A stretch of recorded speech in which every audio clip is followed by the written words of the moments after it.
une dent. Une seule dent, conservée pendant plus de 50 ans dans un écrin, chez un policier belge à la retraite. En juin 2022, cette dent a quitté la Belgique pour rejoindre le Congo. C'était tout ce qu'il restait de Patrice Lumumba. Parce qu'un homme, un jour, a décidé qu'il ne resterait rien d'autre. Pas de tombe, pas de corps, pas de preuves. Et pendant 60 ans, la question qu'on t'a toujours posée mal a été « Qui a tué Lumumba ?» Ce n'est pas la bonne question. La bonne question c'est « Combien de mains se sont relayées pour qu'aucune d'entre elles ne porte seule les poids ?» Aujourd'hui, les archives déclassifiées, la commission d'enquête belge et l'aveu d'un homme rongé par la culpabilité vont te révéler les 4 maillons de cette chaîne. Et à la fin de cette vidéo, le nom que tu associais à cette trahison ne sera peut-être plus les bons.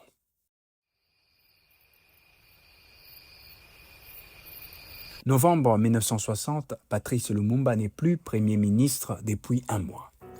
Il est en résidence surveillée, sous protection de l'ONU, et pourtant, il décide de fuir vers Stanleyville, là où ses partisans contrôlent encore les terrains. Ce n'est pas un homme qui se cache, c'est un homme qui croit encore, contre toute raison, qu'il peut reprendre la main. Les mensonges qui se racontent, c'est que le peuple les suivra encore. La légitimité populaire suffira contre les fusils. Sa fuite échoue une première fois à Port-Franqui. Il continue et c'est là qu'apparaît le premier homme de cette chaîne. Un homme que presque personne ne connaît. Le major Gilbert Pierre Mpongo, officier des liaisons des services des renseignements congolais. Mpongo n'est pas un soldat parmi d'autres, c'est un traqueur. Début décembre, à Lodi, dans les districts du Sankourou, il rattrape enfin sa proie. Pourquoi un officier congolais et pas un Belge est-il chargé de la traque? Parce que la capture doit porter une signature congolaise. C'est déjà, dès les premiers jours, une mise en scène des responsabilités partagées.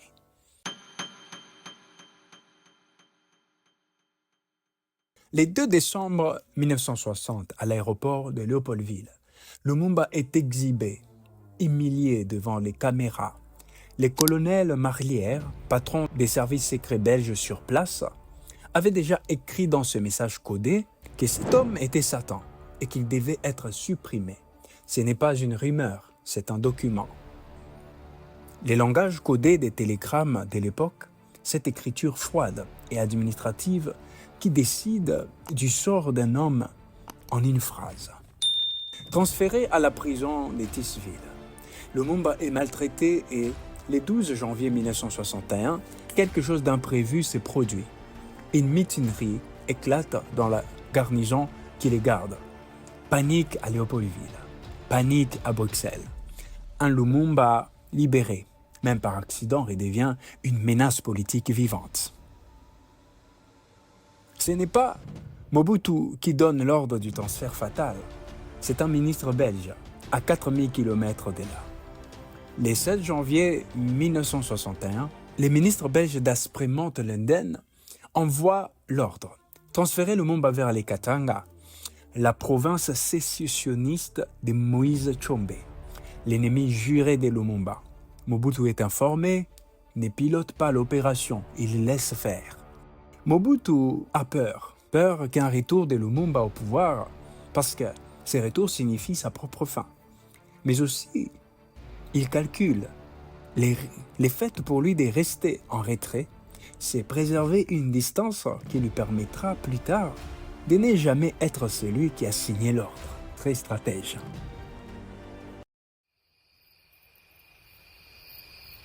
Les noms que la mémoire populaire congolaise associe le plus souvent à cette trahison, Mobutu, n'est pas celui qui physiquement sort Lumumba de sa cellule cette nuit du 17 janvier. C'est Victor Ndaka, chef de la sûreté congolaise, qui se rend en personne à Tisville à l'aube.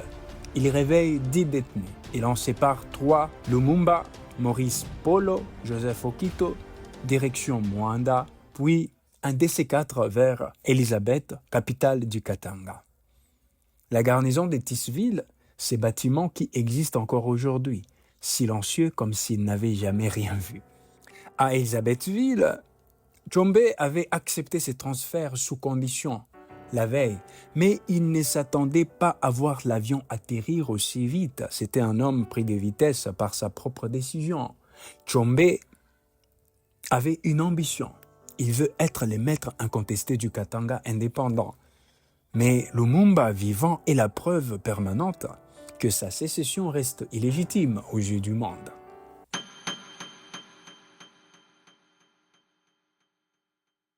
Après environ 1h30 de délibérations entre Tshombe, son ministre Munongo et les officiers belges présents, la décision est prise avant 20h.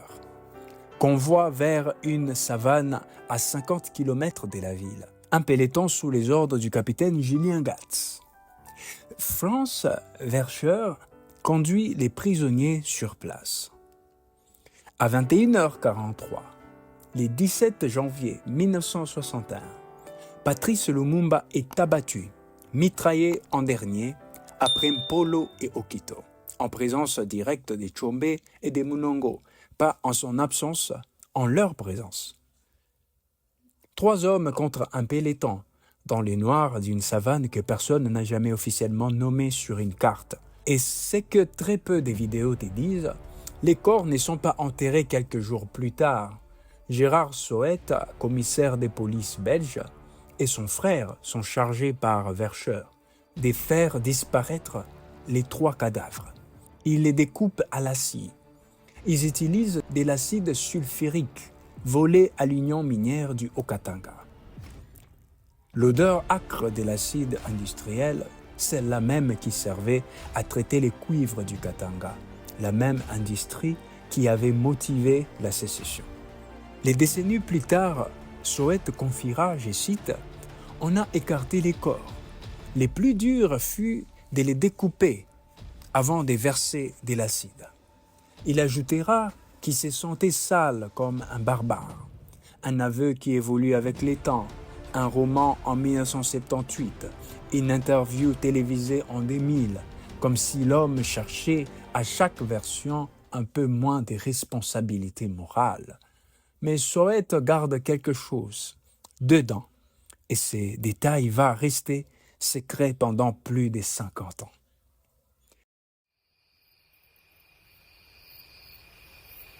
Une perquisition chez Godelieve Soët. La fille de Gérard révèle l'existence de cette dent conservée dans un écrin. En 2022, après des années de procédures, la Belgique restitue enfin cette relique à la famille Lumumba. Une commission d'enquête parlementaire belge en 2001 et 2002 conclura que la décision de tuer Lumumba vient de façon directe de Tshombe et de son gouvernement, tout en reconnaissant une implication belge structurelle dans la sécession katangaise et dans la capture elle-même. Des documents de la CIA déclassifiés la même année confirment un soutien financier américain aux opposants de Lumumba et un appui en armes à Mobutu. Aucun de ces hommes n'a agi seul. Pongo a traqué, Daspermante a ordonné, Nendaka a exécuté les transferts, Gat a donné l'ordre de tir, Verscher a conduit, Soët a effacé les preuves et Mobutu, en retrait, a laissé faire pour ne jamais être celui qu'on accuse directement. C'est peut-être ça, la vraie leçon de cette histoire. Les trahisons collectives ne portent jamais un seul nom, parce que c'est précisément ce qui permet à chacun de dormir la nuit. Certaines pistes restent non confirmées à ce jour, notamment l'identité complète du peloton katangais, dont seuls quelques noms belges sont documentés, les soldats congolais ayant tiré demeurant anonymes dans les archives disponibles. De même, les rôles exacts de la CIA, les jours précis du 17 janvier, n'est pas établi par les sources consultées.